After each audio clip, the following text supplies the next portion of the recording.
relations between Saudi Arabia and Iran were very strained and certainly won't be any better now. Let's speak to Middle East expert and author Fawaz Gerges. Very good to have you on the programme. These two countries haven't liked each other for a long time, at least diplomatically. So does this affect anybody else in reality other than them?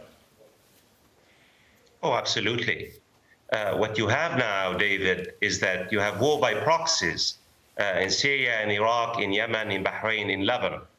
Saudi Arabia and Iran are waging wars by proxies throughout the region. And the rupture of diplomatic relations today, we are seeing really now the relationship between the Sunni-dominated Saudi Arabia and the Shia-dominated Iran is at the lowest point. We could witness further escalation.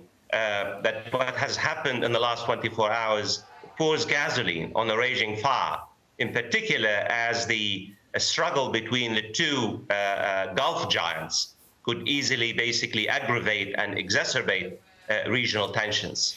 We've had war by proxies, their proxies, for some time now, but if it is going to get worse, it makes the settling of any kind of settlement of what's happening in Syria seem even further off. Yemen too. I mean, any other areas as well? Absolutely. I mean, the question is, people say, okay, what's going to happen? Well, what's going to happen? The international community was hoping for a diplomatic solution in Syria in the next few weeks, at the end of January. Forget about it, David.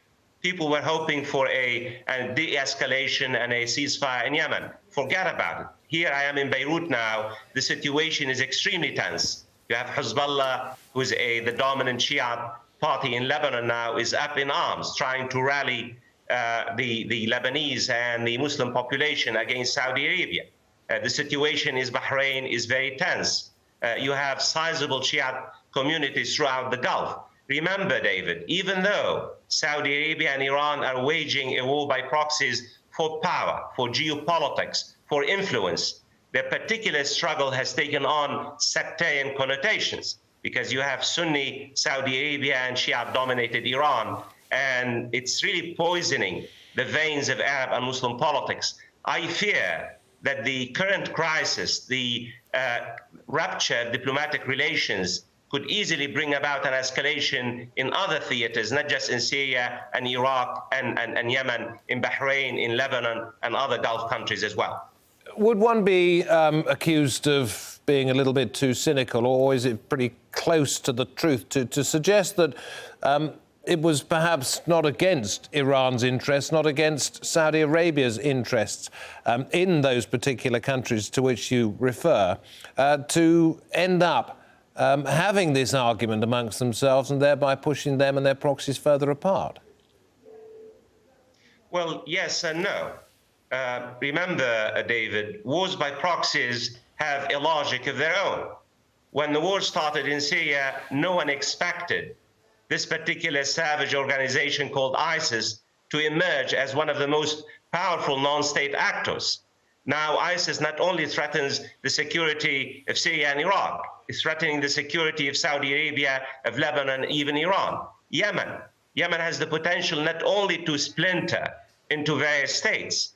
Al-Qaeda in the Arabian Peninsula, a division of Al-Qaeda Central, is expanding and seizing territories. And the Sunni-Shia tensions, David, basically provide ammunition, motivation, inspiration for these Salafi jihadist groups, including ISIS and the various Al-Qaeda variety groups. So yes, war by proxies are fine if you can keep them wars by proxies. But we know what happened in Afghanistan, the war by proxy between the United States and the Soviet Union. Al-Qaeda emerged as a result of this war by proxy. And in fact, ISIS is also a product of the geostrategic and geosectarian struggle between Sunni-dominated Saudi Arabia and Shia-dominated Iran. Undoubtedly dangerous, definitely confusing times, but thank you, Fawaz Gerges, for helping us to understand them a little bit more. Thank you.